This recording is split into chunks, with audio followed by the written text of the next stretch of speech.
En 2025, j'ai voyagé dans 16 pays, conduit plus de 80 voitures, acheté une Porsche, une BMW, conduit des dizaines de milliers de kilomètres à travers tous ces pays, parfois avec mes propres voitures, ouvert un Transac Auto et collaboré avec des marques de dingue, et j'ai pu partager tout ça avec vous sur mes réseaux sociaux, sur YouTube et sur Instagram. Comme à chaque début d'année, le moment est venu de faire un bilan de mes échecs en 2025, de mes réussites, de vous parler de mes projets pour 2026 et bien sûr de répondre à toutes les questions que vous m'avez posées sur Instagram. Compte Instagram qui s'affiche sur l'écran, je vous invite à me rejoindre là-bas.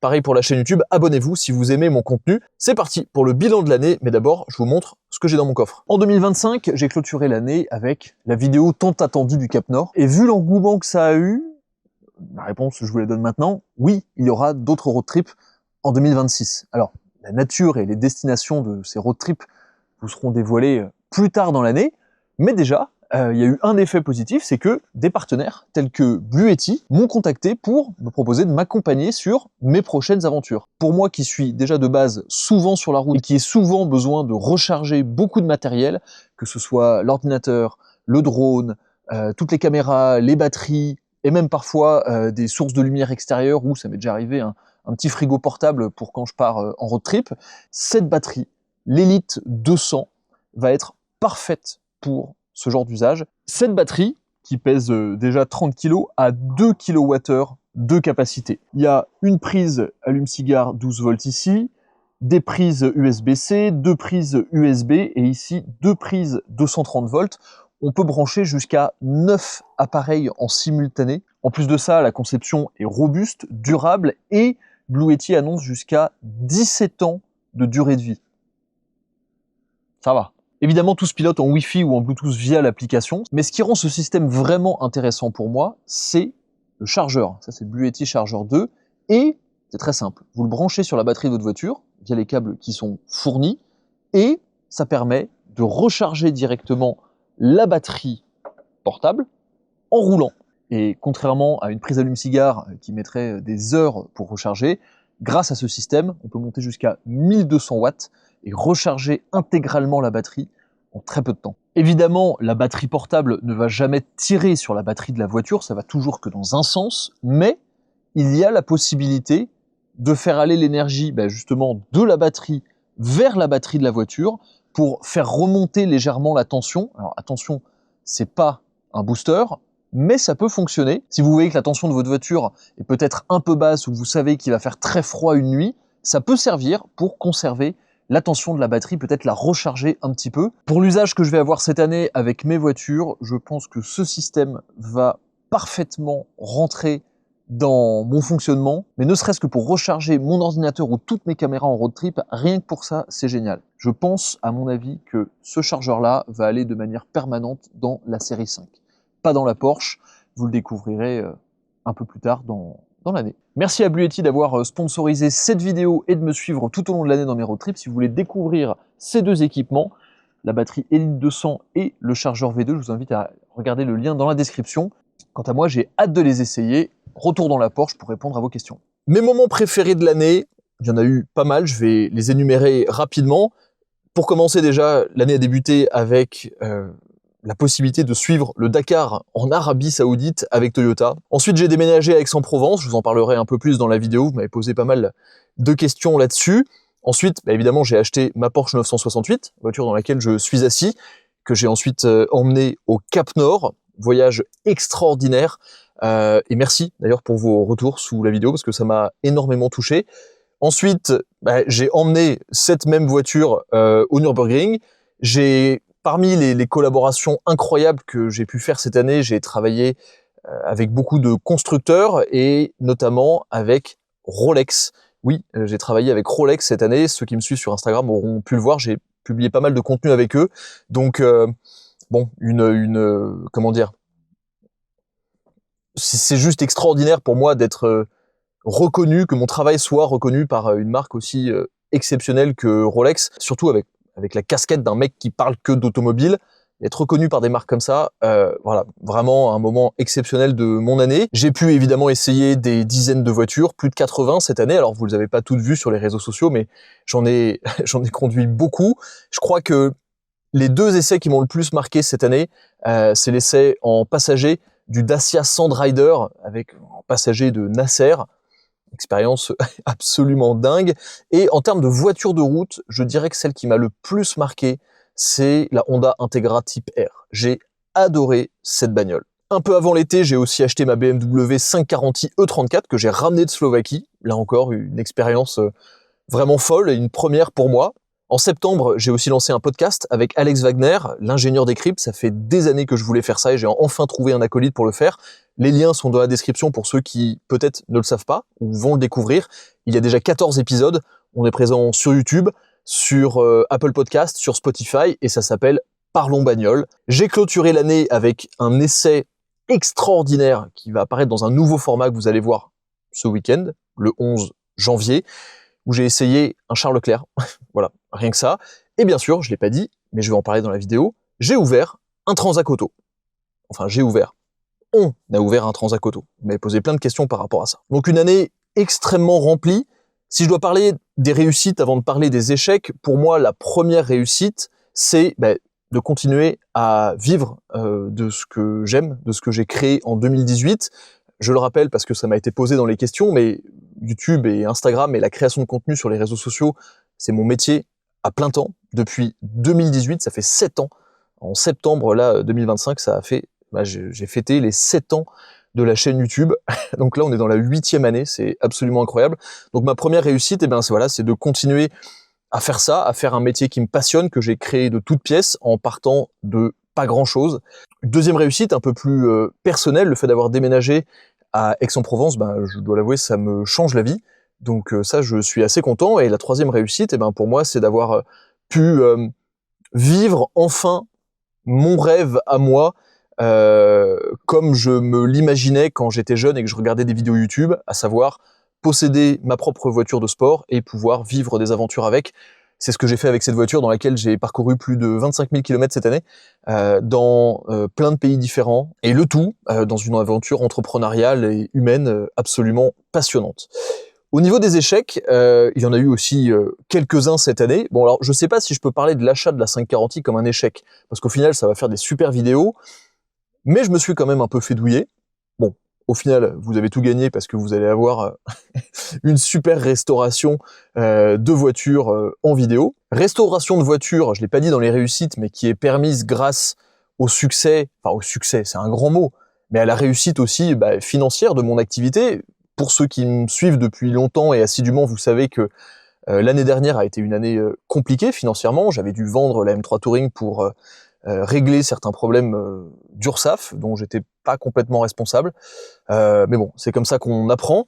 Voilà, je suis très heureux de vous dire, pour ceux que ça intéresse, que cette année a très très bien fonctionné et que je suis très content et que ces problèmes financiers sont loin derrière moi. En tout cas, je touche, il n'y a ni bois ni carbone dans cette voiture, mais du cuir pour que ça continue. Donc c'est aussi ce qui me permet de faire perdurer ces projets, que ce soit les projets que je vous partage avec cette voiture, la Porsche, dont on va parler aussi, mais aussi de pouvoir faire la restauration de la série 5. Évidemment, je la fais pas tout seul, il y a des partenaires, mais je sors quand même beaucoup d'argent pour le faire. Donc voilà, ravi de pouvoir continuer à vivre de ma passion. On me pose souvent la question, pour réellement vivre sereinement de cette activité, il m'a fallu 5 ans. Voilà. Vous en ferez ce que vous voulez. Et j'ai personne qui finance derrière. Voilà. J'ai vu aussi des messages comme ça. Permettez-moi de rétablir la vérité. Il n'y a pas de vérité à rétablir, mais il n'y a personne qui me finance derrière. C'est moi depuis 7 ans, donc bon, c'est comme ça. Dans ce que je considère comme des échecs cette année, une grande difficulté à tenir le rythme des vidéos. Je m'étais engagé sur une vidéo tous les dimanches et j'ai clairement pas réussi à le tenir, au point d'arriver à un quasi burn-out, quasi dépression à l'été 2025. C'est d'ailleurs pour ça qu'à un moment j'ai quitté complètement YouTube pendant 3 mois, parce que j'étais incapable de reprendre une caméra et de repartager une vidéo. C'était viscéral. Ça fait, comme je le disais, à ce moment-là, ça faisait 6 ans et demi que je me battais, on va dire, tous les jours, parce que quand on monte une entreprise et quand on veut vivre de son activité, c'est tous les jours, il n'y a pas de repos. depuis 7 ans et ça a fini par j'ai fini par le reprendre en pleine poire avec quelques problèmes de santé, quelques problèmes de santé mentale aussi. Donc il a fallu retrouver l'énergie et la volonté pour sortir de ça. C'était pas facile, j'en suis pas encore complètement sorti, mais en tout cas je travaille et je suis bien accompagné pour que cette année 2026 soit un peu plus rose sur cet aspect-là. Donc j'espère que voilà, on voulait pas trop pour parfois la faible quantité de vidéos qui est sortie cette année. J'espère que les vidéos qui sont sorties vous ont quand même plu. Voilà, sachez que je fais de mon mieux et que je reste humain avant tout. Et l'autre truc, je pense que je devrais même pas l'aborder techniquement, mais j'ai quand même envie de l'aborder parce que ça m'a embêté. J'ai aussi publié des contenus cette année qui ne vous ont pas plu du tout. À savoir 2 vidéos sur des voitures électriques, et j'ai quand même besoin d'aborder un peu ce sujet, pas pour me justifier, mais pour essayer d'expliquer, même si je sais que essayer d'expliquer des choses, ça sert un peu à rien, mais vous le savez, c'est aussi dans ma manière de faire, je prends à cœur les choses. Donc quand je vois des gens qui sont déçus, ou quand je me justifie un peu, par exemple sur des choix, ou quand je me sens con par rapport à, je sais pas, mon achat de voiture dernièrement, il y a plein de gens qui me disent te justifie pas, fais ta vie. Oui, mais au final, enfin, vous suivez quand même ce que je fais.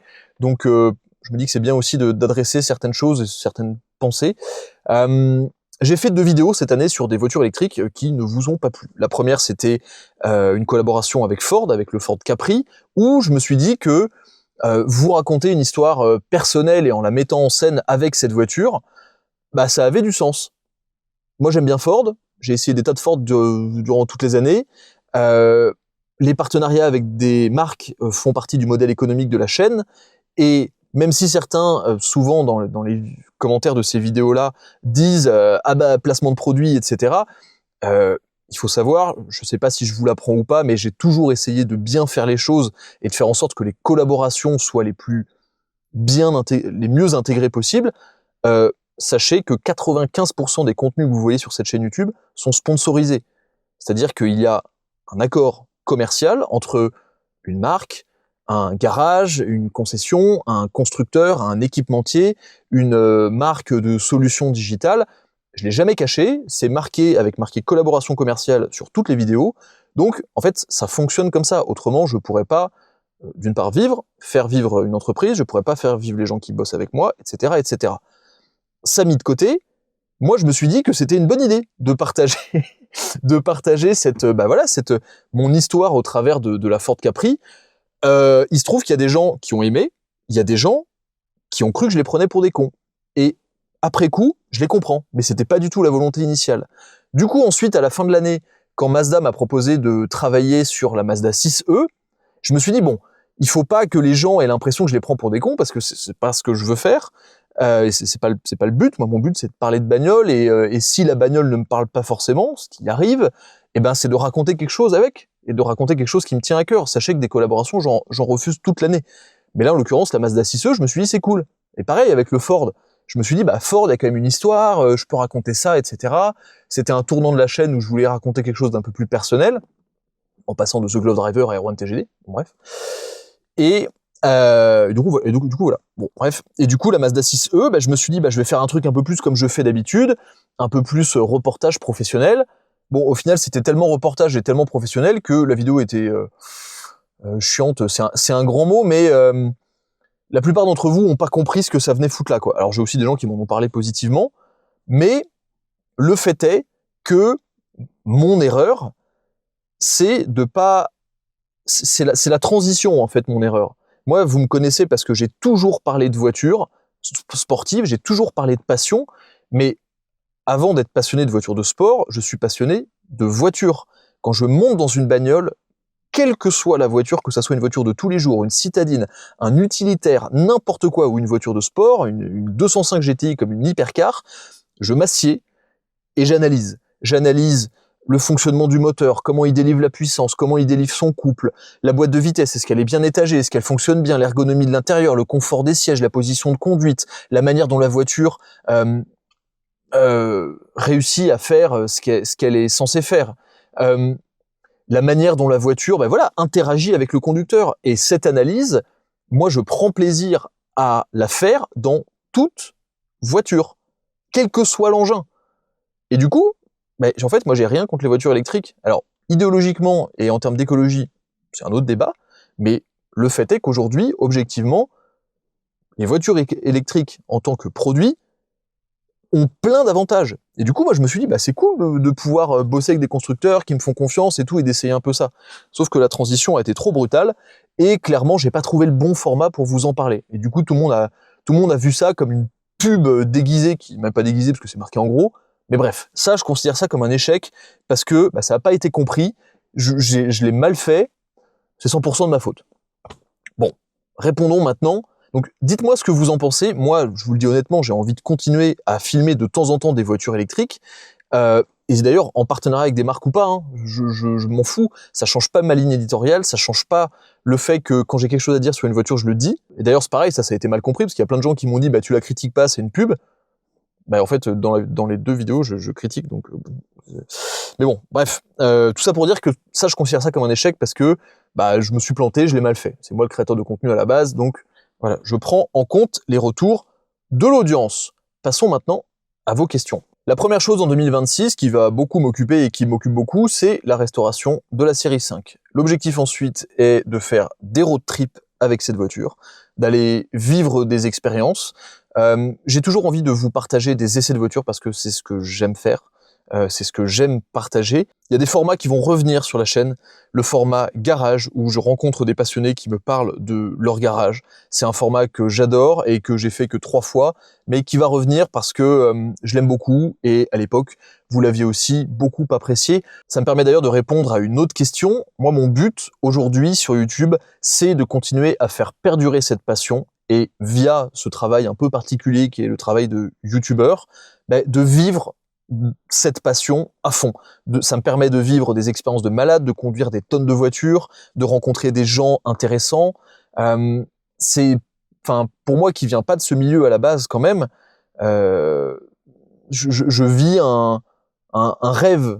Ça me permet de, travailler avec Rolex, avec Lamborghini, avec Ferrari, avec Aston Martin, McLaren, d'essayer des voitures comme si j'allais acheter des baguettes. C'est pour le Erwan passionné qui avait 12-13 ans, c'est un truc de malade. Donc, mon but sur YouTube, ces dernières années, ça a toujours été de réussir à vivre de ça.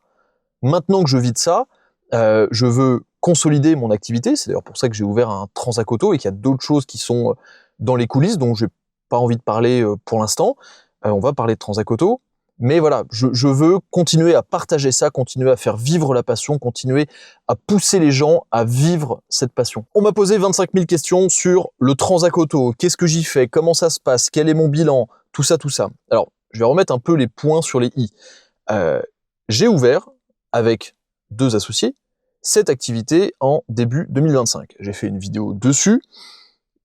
Il n'a jamais été question que ça soit moi qui soit sur place. C'est pour ça, d'ailleurs, et je l'ai dit, c'est pour ça que j'habite à Aix-en-Provence et que le garage est dans les Côtes-d'Armor, à Saint-Alban précisément, à côté de Saint-Brieuc.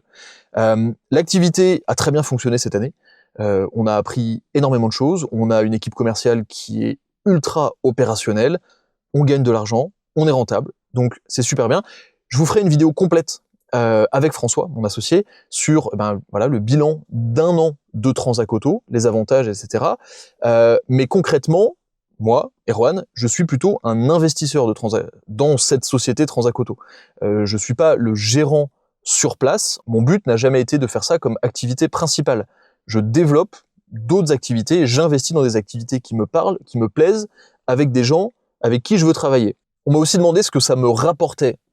Déjà de l'expérience dans le business, dans la gestion, de l'expérience dans le fonctionnement de ce genre d'activité, et à terme de l'argent, parce que je suis pas l'abbé Pierre en fait. Donc je pense qu'on travaille tous pour gagner de l'argent, sauf les communistes. Et le but, c'est à terme voilà de me construire un patrimoine, parce que ça arrive pas en claquant des doigts. Donc voilà, et moi c'est ce qui me passionne en fait. Je suis passionné par ça, par le fait de construire des choses, d'essayer des choses. Alors je suis pas encore au niveau de Lucien, mais je m'en inspire en tout cas. Vous le savez peut-être ou pas, cette voiture a été en vente pendant un moment parce que dans ma logique en fait de développement de mes activités en arrière-plan, parce que c'est ce que je veux faire, je veux développer d'autres trucs, j'ai mis cette voiture un moment en vente pour investir dans un projet immobilier, donc rien à voir. Et n'ayant pas papa qui m'envoie de l'argent derrière, comme certains le disent, voilà, cette voiture vaut de l'argent, j'en avais besoin pour l'apport et du coup je l'ai mise en vente. Il se trouve que ce projet immobilier est un peu tombé à l'eau, mais il y a eu du temps, ça a pris du temps, il y a eu plein de rebondissements et tout. De toute façon, rien ne se fait facilement, surtout pas en France de nos jours. Et donc, au final, j'ai toujours cette voiture. À l'instant T, je sais pas encore ce que j'en fais. Je sais pas si je vends la voiture pour avoir une somme d'argent prête à investir si je vois un truc cool, un projet qui me plaît, ou si aussi je la garde et je continue les projets dessus.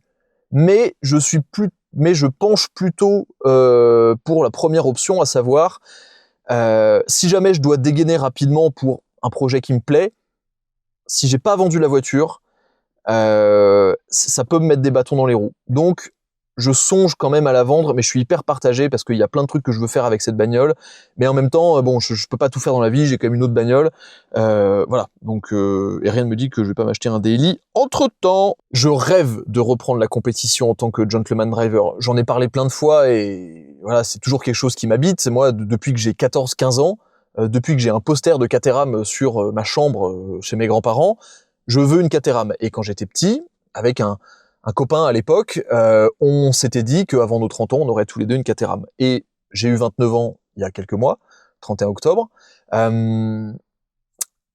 C'est peut-être l'année où j'achète une Caterham. Je vous annonce pas ça comme projet, j'en sais foutrement rien. Mais voilà, j'ai toujours rêvé d'avoir une Caterham, de pouvoir rouler sur la route et aussi de faire un peu de compétition avec. Est-ce que ça arrivera? Peut-être. La compétition... ça coûte une blinde. Ah, la vie à Aix-en-Provence, c'est quelque chose. Hein. Là, voilà, pour vous donner un peu une idée, là, il fait grand bleu. Alors, il fait froid, mais il fait grand bleu. Pour être honnête, entre février et juillet, enfin, et même août, j'en ai pas du tout profité parce que j'étais tellement pas chez moi à cause des déplacements pour le travail que j'étais pas là, donc j'en ai pas profité. J'en ai beaucoup plus profité de septembre à décembre, où pour le coup j'ai eu moins de déplacements et j'ai aussi un peu fait pause parce que clairement j'étais mort quoi, c'est ce que je vous ai dit. Donc à titre perso, j'ai pu reprendre plein de trucs qui me plaisaient, j'ai pu reprendre la rando. Tu vas à Marseille, c'est à 40 minutes, t'as la mer, t'as des restos partout. Aix-en-Provence, c'est trop beau, c'est calme, c'est propre. J'ai un cadre de vie exceptionnel chez moi. Je me suis remis énormément à jouer au tennis et j'adore, je kiffe. J'y vais tout à l'heure d'ailleurs. Je pense que je joue au tennis 3 fois par semaine. J'ai pu prendre des bureaux. Ça me change la vie par rapport à Paris et surtout, c'est à 3 heures en train de Paris. Il y a l'aéroport de Marseille qui me permet d'aller n'importe où très rapidement. Il y a le circuit du Castellet qui est à 45 minutes porte à porte de chez moi. Franchement, j'y suis un week-end sur 2. C'est trop bien. Non, la vie a pas la même saveur à Aix-en-Provence. Clairement, Alors, je suis un peu loin de mes amis. De mes amis entre guillemets de cœur. J'ai plein de potes à Aix-en-Provence, ce qui est génial, et j'ai pu rencontrer du monde. Mais voilà. Mais autrement, c'est que du kiff et rien que les routes autour là. Je me revois quand j'ai acheté la première 968 CS à faire des allers-retours entre ma conciergerie qui était sous les Champs-Élysées quand j'étais chez Cars Up et la place Vauban le dimanche en me disant j'ai acheté une Porsche, qu'est-ce que je fous avec? Si je veux aller faire une vidéo et rouler sur les plus belles routes de France, voilà, c'est à 5 minutes de chez moi. Donc ça c'est un kiff. Bien sûr que j'ai des nouvelles de la M3 Touring. Donc pour ceux qui ne le savent pas, c'est les deux frères qui ont fondé Frozen Garage, qui sont propriétaires de la M3 Touring depuis l'année dernière. Qui sont des bons copains, avec qui même on a des projets, et leur entreprise est florissante. Donc voilà, petit coup de pub, si vous voulez faire un nettoyage cryogénique du châssis de votre voiture, d'ailleurs ça sera fait certainement sur la série 5, contactez-les, et c'est toujours eux qui sont propriétaires de la voiture, ils ont fait plein de petites évolutions. Si l'occasion se présente, je referai une vidéo sur la voiture, parce que c'est très cool. Je rêve toujours d'un projet Alpine. Pour ceux qui suivent le podcast, il y a pas longtemps, j'ai failli acheter, et c'est pas une blague, j'ai vraiment failli acheter une Alpine A290, c'est la petite électrique là pour me balader dans Aix-en-Provence, parce que je me suis dit que c'était pratique. Au final, ça se fait pas, mais en allant dans la concession et en voyant les Alpines neuves, ça m'a tellement fait rêver. Et oui, j'ai toujours envie d'acheter une Alpine. C'est toujours mon rêve, mais et c'est la même raison que je donne depuis des années. Quoique maintenant j'ai 100% les moyens d'en acheter une, j'ai les moyens d'en posséder une. Là, demain, je peux aller en acheter une. Mais je sais pas trop quelle est la place de cette voiture dans mon garage.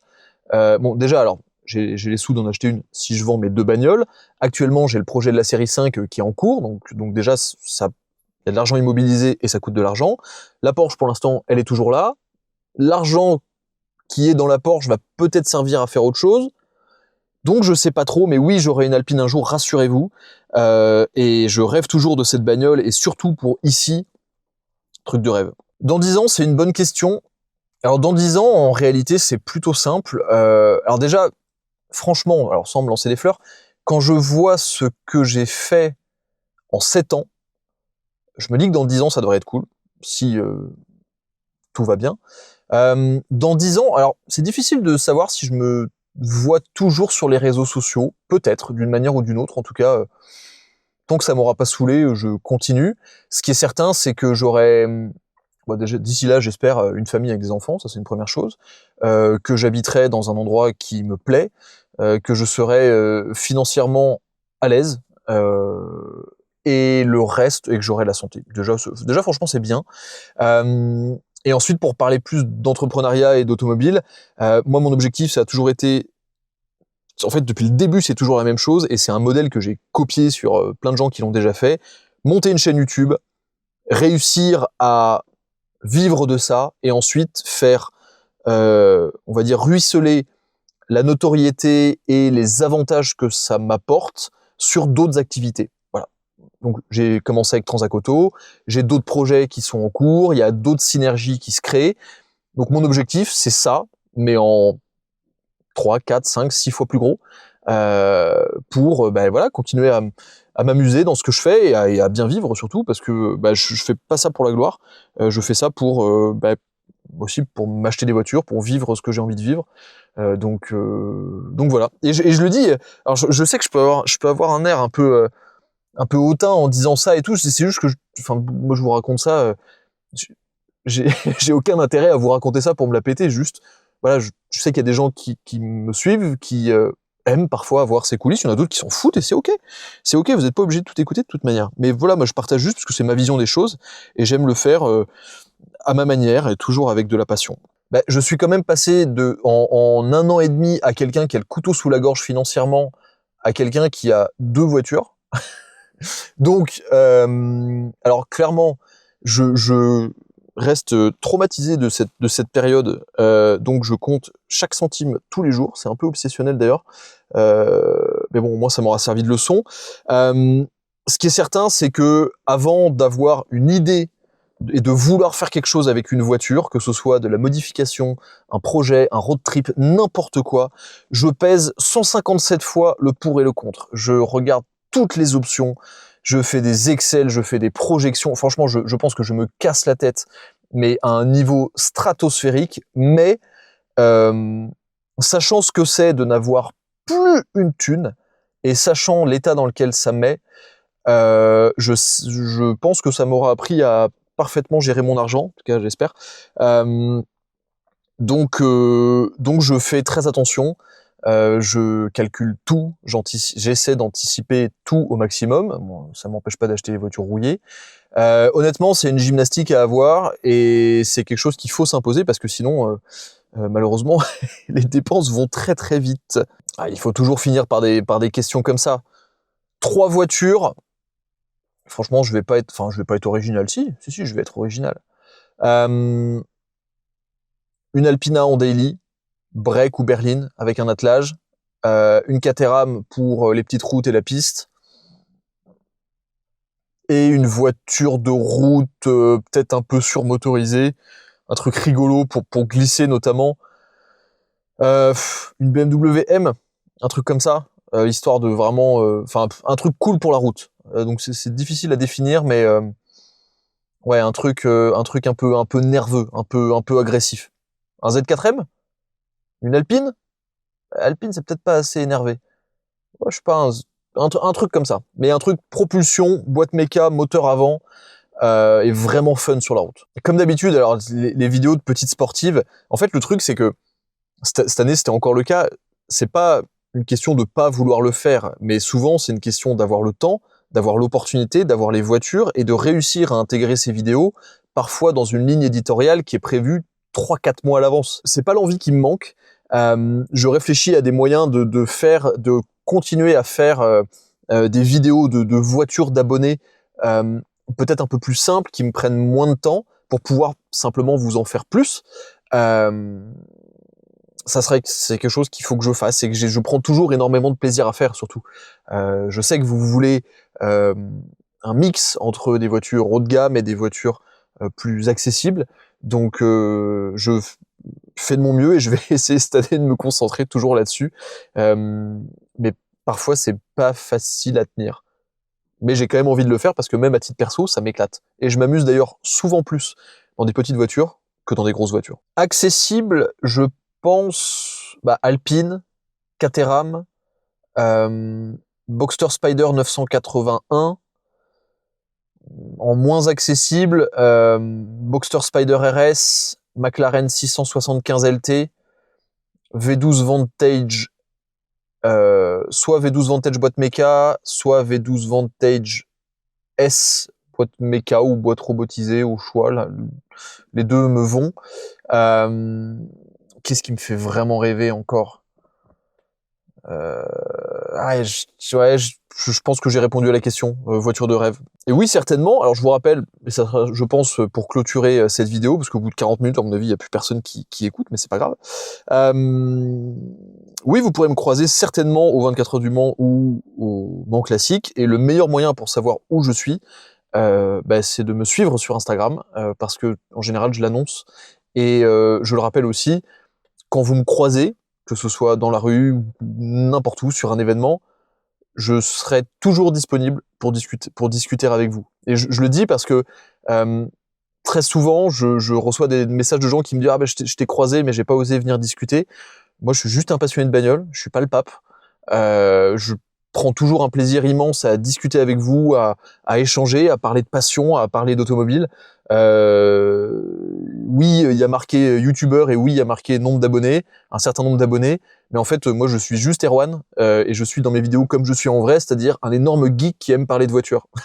C'est tout. Donc voilà, moi, je suis toujours trop content d'avoir vos retours et de discuter avec vous, que vous me montriez vos voitures. J'adore ça. Donc n'hésitez pas. Bon, du coup, cette session de questions-réponses était longue, mais je me suis dit que ça pouvait être cool de commencer l'année en faisant ça, en répondant à certaines questions, toujours honnêtement, parce que j'ai pas grand-chose à cacher, et puis que je pense que c'est aussi comme ça que ça devrait fonctionner. Si vous avez d'autres questions, posez-les dans les commentaires de la vidéo, et j'y répondrai par écrit. Et d'ici là, je vous dis à dimanche pour la prochaine vidéo qui devrait faire un carton, je l'espère. Et prenez soin de vous, bonne année, meilleurs vœux, j'aurais pu commencer par là, et à très vite sur Erwan TGD. Ciao.